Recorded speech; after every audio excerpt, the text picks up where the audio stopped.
Hello and welcome to From the South, teleSur's daily news show. We start off in Latin America and the Caribbean. In Haiti, at least one person is now dead after Hurricane Matthew's 145-mile-per-hour winds and surging seas flooded coastal towns. As much as 3 feet of rain was forecast to fall over hills that are largely deforested and prone to flash floods and mudslides, threatening villages as well as shanty towns in the capital Port-au-Prince, where heavy rains fell overnight. The eye of the violent and slow-moving Category 4 hurricane passed over the western tip of Haiti, according to the U.S. National Hurricane Center. The storm was forecast to remain powerful as it made its way to Cuba and the Bahamas. Colombia's government and FARC rebels are admittedly uncertain of the country's future after voters rejected a peace deal on which the two parties had been working on for the past 4 years.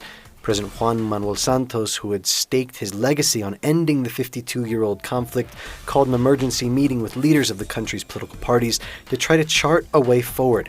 FARC leader Rodrigo Londono, meanwhile, said in a video from Havana where the peace talks were held that the Marxic guerrillas, like the government, remain committed to an ongoing ceasefire. Onlookers of the process are also uncertain about the country's path forward. One scenario is that we return to conflict. It is a scenario that we should not dismiss, although I give it a low probability.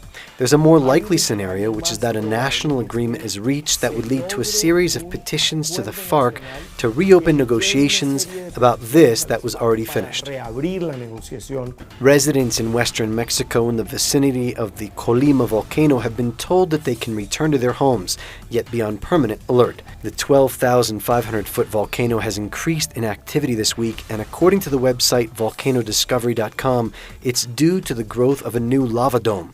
Residents had been evacuated over the weekend. The Colima volcano, also is known as the Fire Volcano, is one of Mexico's most active and is part of the Pacific Ring of Fire. Chile's Football Federation is pledging to eradicate all forms of discrimination in stadiums after being sanctioned by FIFA for offensive chants in qualifying matches for the World Cup Russia 2018. The federation signed protocol documents along with the Homosexual Movement of Integration and Liberation, Chile's leading human rights advocacy organization. The agreement was signed at the headquarters of the UNFT, where leaders there made a call to players, fans, and officials not to discriminate by shouting or singing. Leaders of migrant communities and the National Institute of Human Rights were also present at the signing. Brazil's President Michel Temer is actively seeking to strengthen political and economic ties with other right-wing Latin American neighbors. Earlier this week, he met with Argentine President Mauricio Macri and later met with Paraguayan President Horacio Cartes. The two discussed boosting bilateral relations and also a border dispute at the Paraná River. On to world news, Philippine President Rodrigo Duterte told U.S. President Barack Obama to go to hell, adding that the country could circumvent an arms embargo by buying ammunition from Russia and China. Duterte lashed out again at Western nations critical of his violent crackdown on the local drug trade, but have refused to help the Philippines tackle its drug problem.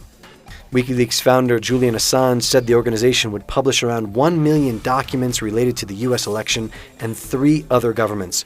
While speaking to reporters via video, Assange denied that the release was aimed at damaging Hillary Clinton. Around 200 refugees marched from the main bus station in Belgrade with the intention of walking to the Hungarian border.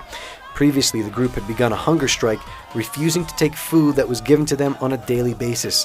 The refugees plan to start a hunger strike at the border until they're allowed to cross. South African police fired rubber bullets, stun grenades, and tear gas at student protesters in Johannesburg as authorities tried to reopen the prestigious Wits University after weeks of demonstrations. Many campuses across South Africa have been closed for at least 2 weeks during protests over an increase in tuition fees.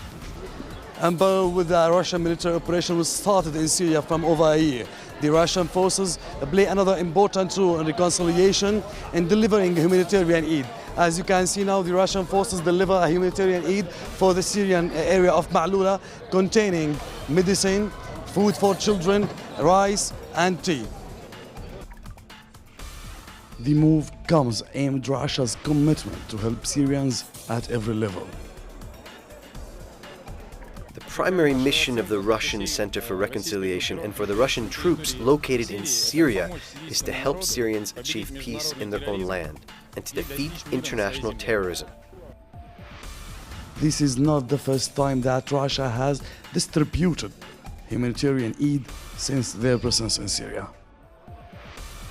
Since the start of the Syrian crisis, Russia has supported us in the international forums and in political forums and militarily in the field with the Syrian army, and it has distributed aid and humanitarian assistance here in Malalula or in other parts of Syria. Through its work in Syrian territory, be it military or humanitarian, Russia has been the strongest ally of Syrians in supporting Syrians in order to reach a final solution to the crisis that has afflicted the Syrians from more than 5 years. Hazem Abdullah, teleSur's, Syria. Thousands of Palestinian youth in the besieged Gaza Strip have taken part in what they are calling an electronic demonstration to mark the first anniversary of the Al-Quds Uprising, or the Third Intifada, which broke out on October 1st, 2015. The popular uprising was sparked by Israel's restrictions on Palestinians' right to pray in the Al-Aqsa Mosque compound, Islam's third holiest site. Tensions grew out of control and extended to include wider parts of the occupied Palestinian territories in the West Bank, Gaza Strip, and Israel. Months before, in July 2015, a group of extremist Jewish settlers set ablaze a Palestinian home belonging to the Ad-Dawabsha family in the Douma village near Nablus. The attack resulted in the death of all members of the family except 4-year-old Ahmad, who suffered critical burn wounds. Youth vowed to take revenge for the victims, vowing to escalate rage on streets. Palestinian groups responded to the attack by carrying out a series of high-profile operations against settlers and the Israeli military, including stabbing, shooting, and ramming attacks. All of this culminated with the beginning of the Third Intifada on October 1st. The eruption of the Third Intifada 1 year ago presented a political signal that the Palestinian people do have another option, and that they can't tolerate Israel's policies, which deprives them of their rights. The reasons for this Intifada to continue are still there. Over the past year, at least 219 Palestinians have died in violent incidents in the West Bank, East Jerusalem, and the Gaza Strip. Of those, 148 were identified by Israeli authorities as assailants. Others were killed during clashes and protesters. 32 Israelis were reportedly killed during the same period. On the one-year anniversary, Palestinians have shown that they will continue to fight against Israeli occupation forces until the very end. Nohara Zain, teleSur's TV, Gaza. A 42-meter-high black graphite statue took over the fountain court of London's historic Somerset House as part of an installation for the Contemporary African Art Fair.